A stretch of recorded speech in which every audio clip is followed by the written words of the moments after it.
Okay, we pass the microphone down here. We're going to start the next segment, pass it all the way down, with a question coming from my left, then we're going to go down, and then we'll start at the end and come back towards me. So, one question to one candidate, and it's a maximum of 30 seconds for the question and 45 seconds for the answer, and we will cut you off. All right, just I have a quick question for Tamar.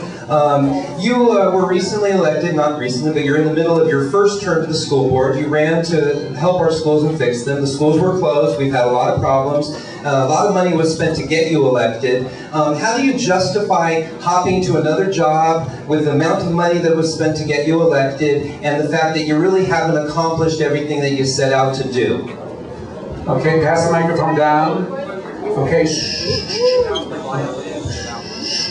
In the time that I've been at LAUSD, I have really focused on bringing resources to Valley schools that have never had these resources before. We got a closed school policy in the West Valley, so now we're opening up those schools to charters. We have computers, new computers at every single school in LA Unified, and I've worked a lot on some school safety issues between LAPD and school police. So there are a lot of issues that we have worked on, and I'm really looking forward to, since the next council member from CD2 will chair the Education and Neighborhoods Committee, I am really looking forward to continue to work on a lot of these issues from the city side, where we've really had no advocate for our public schools. thank you. Okay, next question. And when you ask the question, first identify who the question is for. Well, this question actually should be for three people, but I'm going to address it to Paul Kerkorian. And it's a very simple question. If the salary of the city councilman would be $80,000, would you jump to this District 2 and get the job? Okay, pass the microphone down, please. Well, I'd be willing to run for it, and I hope the voters would vote for me. So yes. Okay, next. My question's for Ms. Essel. I have been going to homeowners association meetings in this community, and neighborhood council meetings, and chamber of commerce meetings, and Rotary Club meetings, CPAB meetings, neighborhood watch meetings, and I have never seen you in the community. I would like you to give 2 or 3 examples of a community meeting you attended prior to becoming a candidate 2 months ago.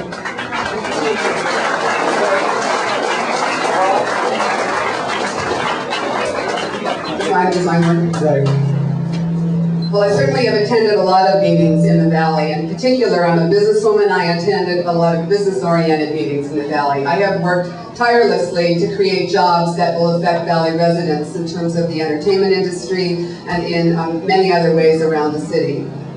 I am very excited about being back in Studio City. I have never hid the fact that I lived about a mile from this district when I moved here. I lived in the Valley over 35 years. I bought my first home in this district, and I'm very proud to be here again. Thank you.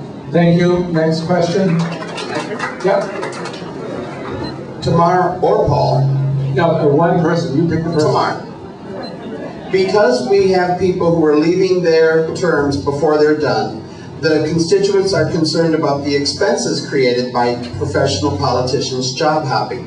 Would you support a reform that would require those candidates who leave their offices before their term is over to reimburse the taxpayers for the cost of all the special elections that are taking place to replace them?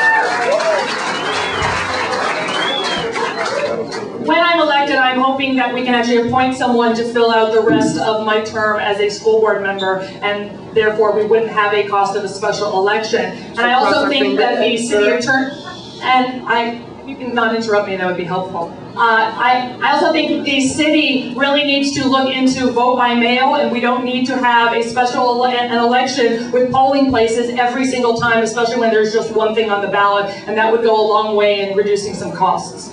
Okay, next question. I'm Pete Sanchez. My question's for Chris Essel. Chris, you've said in some past forums that SB 1818, let's talk about SB 1818, that you took a position on SB 1818 as a member of a board and as a corporate person that your bosses or your co-board members required you to take one position, which was pro SB 1818. And that personally, in Valley Village, you said this at the forum, that personally you feel that SB 1818 is wrong. I would like to know, as a voter, how can I count on you not to buckle to council members or other influence? Thank you very much. I never said I personally was in favor of SB 1818. There was a newsletter written that was describing the accomplishments of a certain organization. I was involved in that organization because of the entertainment industry, and I wanted that organization to be supportive of the entertainment industry and film jobs and helping to fight piracy. I personally am opposed to SB 1818, and I would work hard at the state legislative level to get that bill changed. Thank you. Next. Well, I guess I need to ask a follow-up to Pete's question to Chris. Chris, in light of the fact that you were president of the Central City Association at the time that you wrote that newsletter article and said that SB 1818 was one of the crowning achievements of the year, really, and in that the Central City Association is doing a fundraiser for you this week, how is it that anyone can really believe that you're going to stand up for homeowners against the downtown interests that are funding your campaign? Thank you.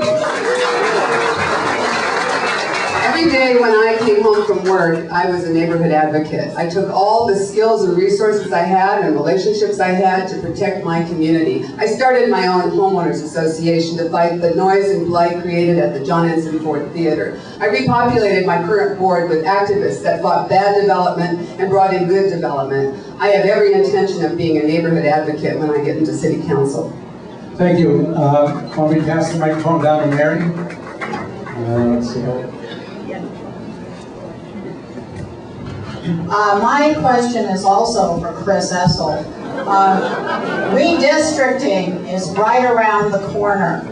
How can constituents in the Valley be assured that you're going to fight to keep CD2 100% in the Valley and not redistrict it back across the hill into Central City?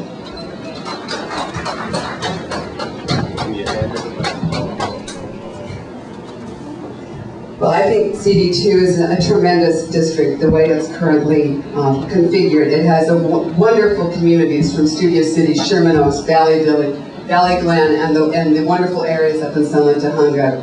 I do see a lot of opportunities to fix the borders. There's the flag that exists here, which doesn't make any sense, where the fire truck fell into the street. That probably should be looked at as to whether or not that should become part of the district. There's parts up in Sunland Tahunga and in the equestrian community that are broken up that we ought to look at.